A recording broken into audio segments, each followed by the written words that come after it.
नमस्कार, मैं श्रीकांत प्रजापति और आप मेरे साथ देख रहे हैं बीसीसी न्यूज। आई खबरों में पहले डालते हैं सुर्खियों पर एक नजर।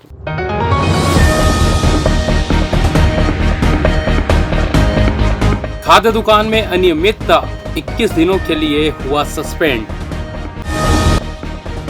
अरपा बचाओ अभियान की शुरुआत, सामने आए समाज सेवी। अब बिजली मेंटेनेंस बनी सिरदर्द, रोजाना 4-4 घंटे बिजली रहेगी बंद।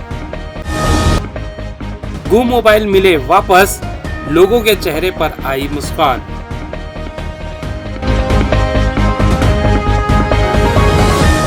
तो ये थी सुर्खियां, अब खबरें विस्तार से।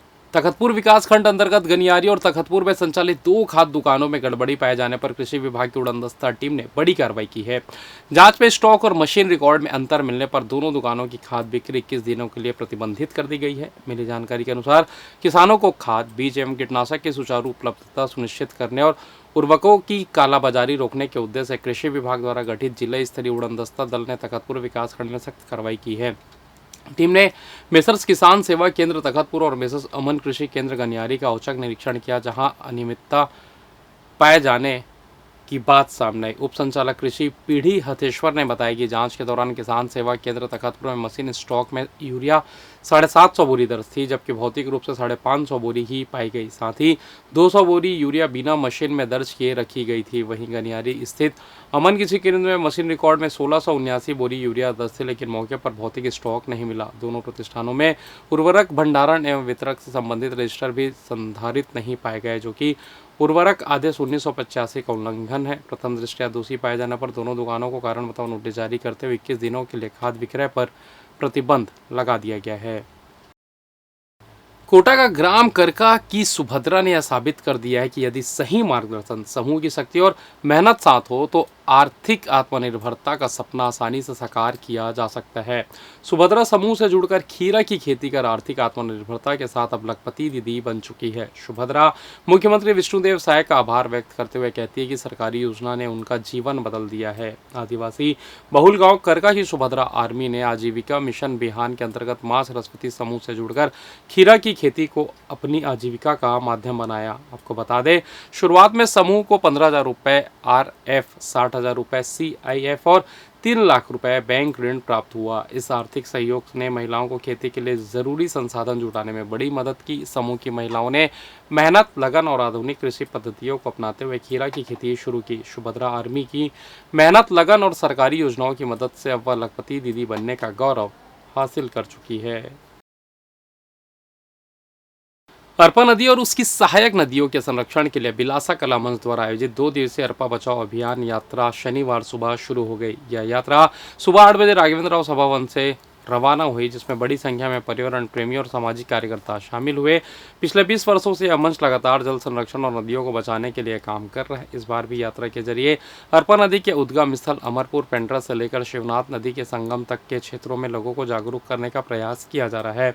यात्रा के पहले दिन दल मंगला, घुटकू, भैंसाजार जलाशय और चापी जलाशय होते हुए अमरपुर पेंड्रा पहुंचेगा, जहां इसका पहला चरण पूरा होगा। वहीं दूसरे दिन 12 अप्रैल को यात्रा पेंड्रा से खोडरी, खुंगसरा, कुंचरा, बेलियाना होते हुए रतनपुर पहुंचेगी। यहाँ स्थानीय लोगों के साथ तालाबों के संरक्षण और साफ सफाई को लेकर चर्चा और अभियान चलाया जाएगा। इसके बाद यात्रा सेंद्री और कोनी होते हुए शाम तक बिलासपुर लौटकर संपन्न होगी। यात्रा के दौरान दल विभिन्न स्थानों पर रुक कर लोगों को जल स्रोतों के संरक्षण, नदियों की सफाई और पर्यावरण के प्रति जिम्मेदारी का संदेश दे रहा है। इस अभियान में संयोजक डॉक्टर सोमनाथ यादव के नेतृत्व में डॉक्टर सुधाकर बीबे, राजेंद्र मौर्य, देवानंद दुबे, रामेश्वर गुप्ता, MT मानिकपुरी, अश्वनी पांडे और अनूप श्रीवास सहित अन्य सदस्य सक्रिय रूप से शामिल हैं। अरपा की दुर्दशा को देखते हुए यह निर्णय लिया कि उद्गम से संगम तक की एक जन जागरण यात्रा निकाली जाए। जनता के साथ साथ यहाँ के तमाम अधिकारी, राजनेताओं, पार्टी को अवगत कराते हुए उन्हें सूचित करें और उनको इस अभियान से जोड़े और उनको बताएं कि अरपा अगर है तो हम सब हैं और अरपा नहीं है तो कुछ भी नहीं है। इस उद्देश्य को लेकर हम लोगों ने हर वर्ष इस गर्मी के माह में अरपा बचाओ अभियान यात्रा शुरू करते हैं। यह अभियान हमारा नदी के किनारे के जितने गांव हैं, कस्बे हैं, वहाँ हम गुजरते हैं। वहाँ के लोगों से हम उनकी जन समस्या को सुनते हैं, वहाँ की बातों को करते हैं और अपनी बातों को रखते हैं और उस निचोड़ को फिर हम जाके शासन को अवगत कराते हैं कि हाँ यह समस्या है।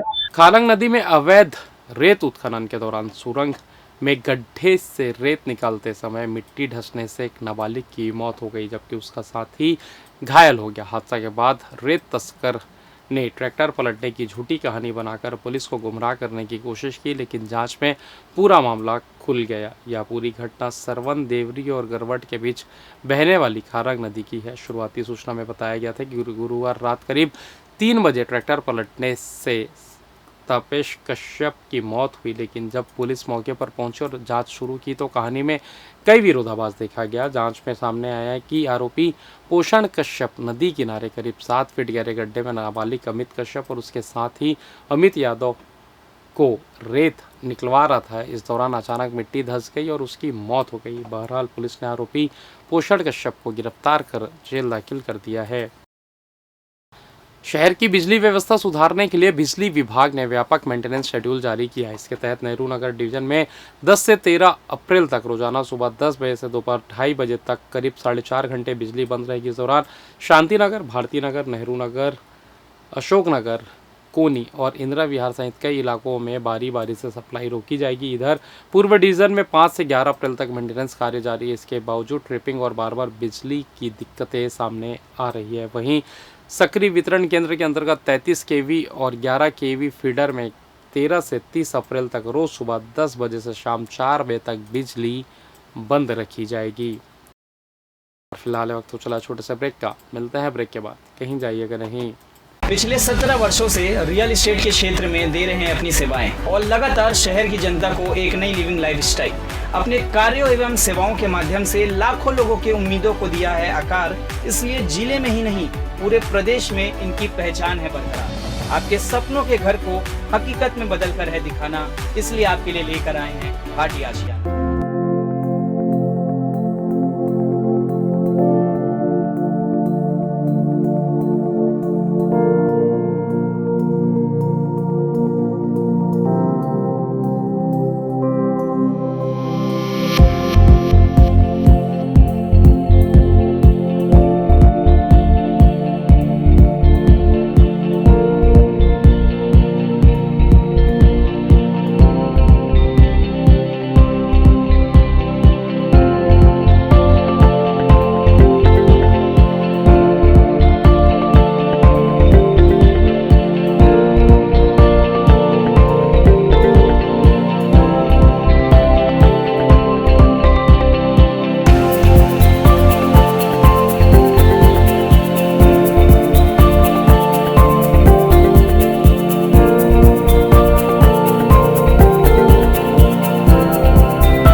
अब पुरानी इमारतों को तोड़ने की जरूरत नहीं, क्योंकि आपके शहर बिलासपुर में आ चुकी है बिल्डिंग लिफ्टिंग और शिफ्टिंग की सबसे भरोसेमंद कंपनी। जी हाँ, Jodha and brothers private limited. अब बिलासपुर छत्तीसगढ़ में लेकर आई है मॉडर्न टेक्नोलॉजी से building lifting and shifting service, वो भी फाउंडेशन के साथ। अगर आपकी बिल्डिंग सड़क से नीचे हो गई है या बारिश में पानी भर जाता है या आप अपनी बिल्डिंग को बिना तोड़े नई जगह शिफ्ट करना चाहते हैं, तो अब चिंता खत्म, क्योंकि अब मिलेगा बिना तोड़ फोड़ के पूरी बिल्डिंग उठाने की सुविधा। मजबूत फाउंडेशन के साथ सुरक्षित शिफ्टिंग। घर, दुकान, होटल, स्कूल, हर प्रकार की बिल्डिंग पर काम। समय की बचत और लागत में भारी कमी। और सबसे खास 100% गारंटी के साथ प्रॉपर कोट एग्रीमेंट के साथ काम। ISO 9001-2015 certified all India service provider और हजारों सफल प्रोजेक्ट्स का अनुभव।